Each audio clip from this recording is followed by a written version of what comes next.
नमस्कार दोस्तों, बहुत बहुत स्वागत है आप सबका सरकारी परीक्षा चैनल की इस करंट अफेयर सीरीज में।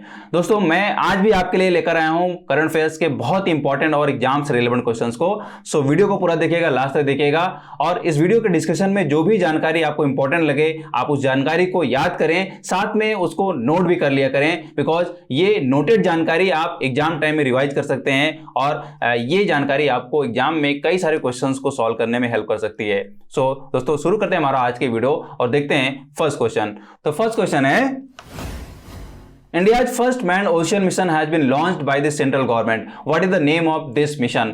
भारत का पहला मानवयुक्त समुद्र मिशन केंद्र सरकार द्वारा शुरू किया गया है। इस मिशन का नाम क्या है? तो यहाँ पे ऑप्शंस गिवन है, समुद्र मिशन, समुद्रयान, समुद्र शोध या समुद्र मंथन। तो सही उत्तर मैं आपको बता दूं, यहाँ पे सही उत्तर यहाँ पे है समुद्रयान जी। तो बहुत इंपॉर्टेंट है, इस मिशन का नाम आपको अच्छे से याद हो जाना चाहिए और इंपॉर्टेंट इसलिए है बिकॉज ये इंडिया का पहला मैन्ड ओशन मिशन है और ये सिर्फ एक मिशन नहीं है, मतलब कि इस मिशन के तहत बहुत सारे मिशंस को मीट किया जाना है। मतलब कि समुद्र आधारित जितनी भी एक्टिविटीज हो सकती हैं या जितनी भी चीजें हम वहां से ले सकते हैं या समुद्र आधारित जितने भी रिसोर्सेज हैं उनका हम जो यूज कर सकते हैं, उन सब के टर्म में ये एक सिंगल मिशन है या इसके तहत जो भी रिसर्च होनी है वो सारी की सारी रिसर्च इन सारी फील्ड से एक तरीके से रिलेटेड होगी। मोटे तौर पे मैं आपको बता दूं कि समुद्र आधारित जो पेयजल है, स्वच्छ ऊर्जा है या समुद्र आधारित जो अर्थव्यवस्था है, यानी कि ओशियन बेस्ड जो इकोनॉमी है, उस इकोनॉमी के कितने मल्टीलैटरल्स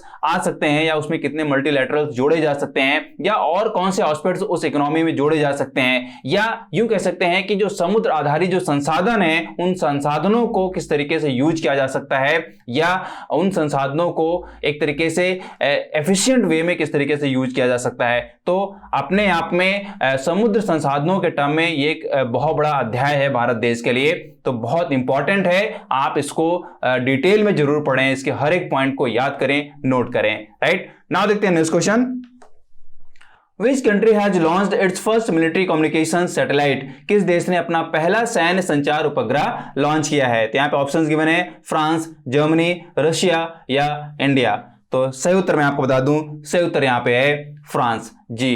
तो फ्रांस कंट्री ने अपना यहाँ पे पहला मिलिट्री कम्युनिकेशन सैटेलाइट लॉन्च किया है और मैं आपको बता दूं कि फ्रांस ने प्लान किया है कि वो साइराक्यूज 4A नामक 3 कम्युनिकेशन सैटेलाइट्स को लॉन्च करेगा। मैं यहाँ पे नाम आपको लिख दे रहा हूं, इसके टर्म में भी बहुत इंपॉर्टेंट है, ये पूछा जा सकता है। राइट, तो यहाँ पे बात हो रही है साइराक्यूज 4A सैटेलाइट्स की। तो ये 3 सैटेलाइट्स हैं, इनको एक तरीके से लॉन्च किया जाना है बारी बारी से, लेकिन इनमें से एक सैटेलाइट को फ्रांस ने लॉन्च कर दिया है। बहुत इंपॉर्टेंट है और इंपॉर्टेंट इसलिए भी है बिकॉज ये स्पेशली मिलिट्री कम्युनिकेशंस के लिए यूज किया जाना है। राइट, मतलब कि जो फ्रांस के जो आर्म्ड फोर्सेज हैं, आर्म्ड फोर्सेज में जो इंटर कम्युनिकेशन होती है या उस कम्युनिकेशन को बेटर करने के लिए एक तरीके से ये सैटेलाइट बहुत हेल्पफुल होने वाली है। मैं आपको बता दूं कि यहाँ पे ये जो सैटेलाइट है वो आर्म्ड फोर्सेज, फ्रांस की जो आर्म्ड फोर्सेज हैं, केवल फ्रांस में ही नहीं, मतलब कि फ्रांस की जो आर्म्ड फोर्सेज जो दुनिया में कहीं पे भी हो,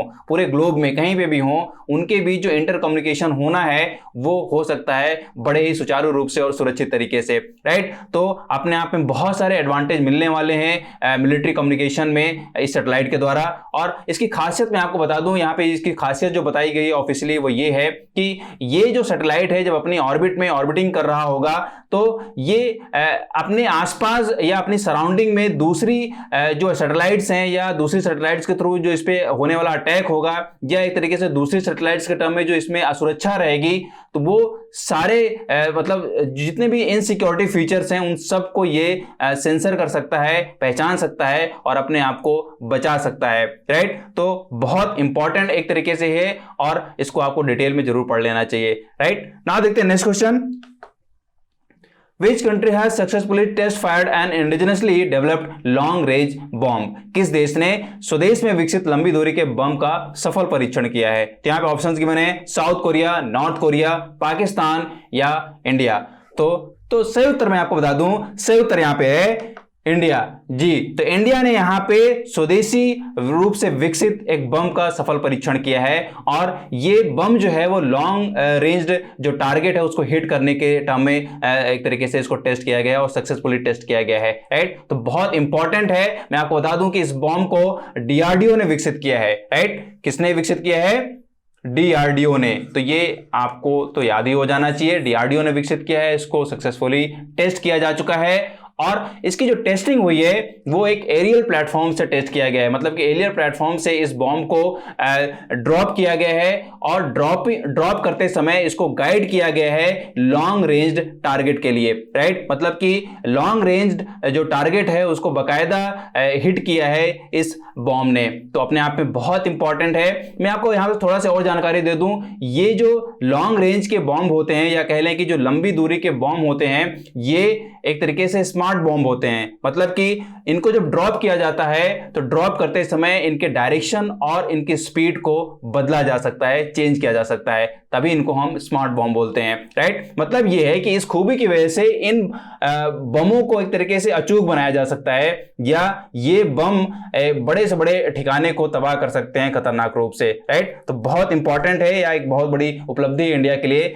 जिसने इस बॉम्ब का सफल परीक्षण किया है, राइट। आप इसको डिटेल में जरूर पढ़ सकते हैं। नाउ देखते हैं next question. Who has been appointed as the chairman of the National Company Law Appellate Tribunal (NCLAT)? राष्ट्रीय कंपनी कानून अपीली न्यायाधिकरण NCLAT के अध्यक्ष के रूप में किसे नियुक्त किया गया है?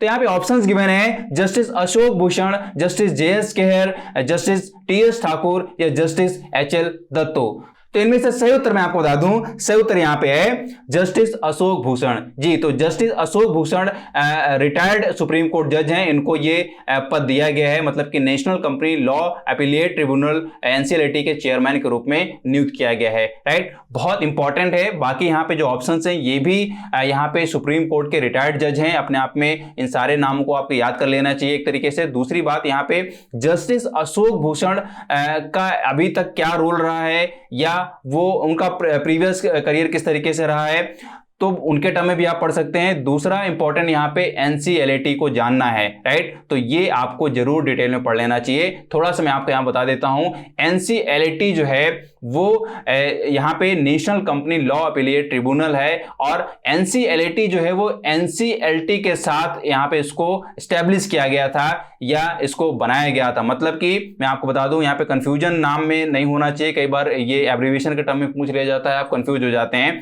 तो NCLT और NCLAT, राइट, NCLAT, राइट। यहां NCLT का मतलब है national company law tribunal, right. और उसके आगे का एक तरीके से अपीलेट के फॉर्म में, ट्रिब्यूनल के फॉर्म में यहाँ पे नया बनाया गया है LCLAT, राइट। तो इन दोनों को बनाया गया है यहाँ पे एक तरीके से कंपनी लॉ बोर्ड जो है उसके सक्सेसर के रूप में। मतलब कि कंपनी लॉ बोर्ड के दो सक्सेसर्स बनाए गए थे, NCLT और NCLAT, राइट। बहुत इंपॉर्टेंट हैं, दोनों को आपको डिटेल में जरूर पढ़ लेना चाहिए और खास तौर पे NCLAT को आपको डिटेल में जरूर पढ़ना चाहिए। मतलब कि NCLAT यानी कि ये जो ट्रिब्यूनल है, इस ट्रिब्यूनल में कितने मेंबर्स होते हैं, उन मेंबर्स को अपॉइंट करने के क्या कंडीशंस हैं, क्या एलिजिबिलिटी क्राइटेरिया है, ये सारा का सारा पॉइंट आपको जरूर पढ़ना चाहिए, राइट। और केवल इसी के टर्म में नहीं, जब भी आप किसी भी अपॉइंटमेंट को पढ़ते हैं तो मैंने आपको कई बार बोला है कि आप उससे रिलेटेड हर एक पॉइंट को जरूर पढ़ लिया करें।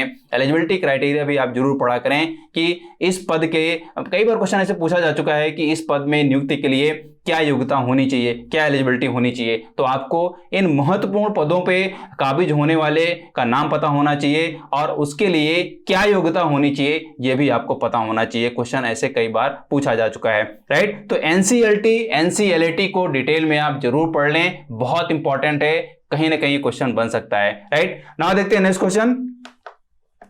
Who has been elected as the director of the National Drug Control Policy in the US? America में राष्ट्रीय औषधि नियंत्रण नीति के निदेशक के रूप में किसे चुना गया है? तो यहाँ पे ऑप्शंस गिवन है, डॉक्टर राहुल गुप्ता, गौतम राघवन, गरिमा वर्मा या भारत रामामूर्ति।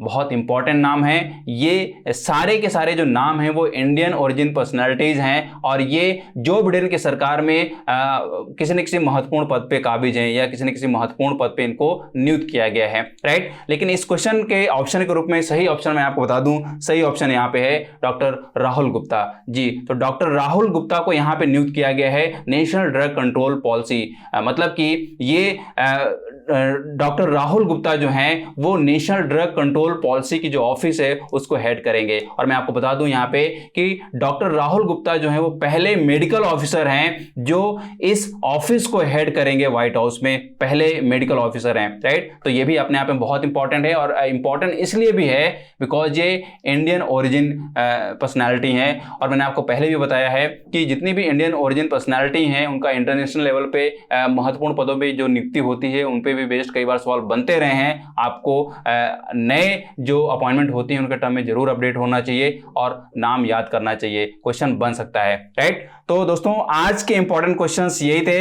आई होप आपको आने वाले एग्जाम्स में जरूर हेल्प करेंगे और मैं आपसे बार बार इस चीज की रिक्वेस्ट करता हूं कि जो भी जानकारी दी जाती है या जो भी यहाँ पे इंपॉर्टेंट पॉइंट आपको लगता है क्वेश्चन में उसको आप जरूर नोट कर लिया करें, अपने टर्म में उसको रिसर्च करें, अपने टर्म में उसकी स्टडी करें, डायमेंशनल मोड में उसको एक तरीके से पढ़ें, रिसर्च करें और जो भी पॉइंट आपको इंपॉर्टेंट लगे आप उसको नोट जरूर कर लिया करें। एग्जाम में क्वेश्चन किसी भी पॉइंट पे बन सकता है, राइट। तो वीडियो को लाइक करें, शेयर करें और अगर आप चैनल में नए हैं तो इसको आप सब्सक्राइब कर लें, साथ में बेल आइकन को प्रेस कर लें। अगर आप सोशल मीडिया में फेसबुक और इंस्टाग्राम पे हैं तो वहां पे भी आप हमको फॉलो करें ताकि इंपॉर्टेंट अपडेट्स आपसे मिस ना हो। और अगर आप ज्यादा से ज्यादा करंट अफेयर्स पढ़ना चाह रहे हैं आप हमारी साइट पे जाइए, वहां पे आपको डेली करंट अफेयर्स की न्यूज डेली वहां पे दी जाती है और बहुत ही फिल्टर्ड फॉर्म में वहां पे ये न्यूज दी जाती है। डिफरेंट फील्ड्स की जो न्यूज होती हैं वो आपको पॉइंट वाइज वहां दी जाती है ताकि आपको वो सारे पॉइंट्स याद हो जाएं या आप उन पॉइंट्स को नोट कर पाएं और एग्जाम टाइम में आप उसको रिवाइज कर पाएं, राइट। तो जरूर आप साइट पे जाइए, वहां पे ज्यादा करंट अफेयर्स पढ़िए, राइट। सो मिलता हूं आपसे नेक्स्ट वीडियो में, तब तक have a nice day, thank you.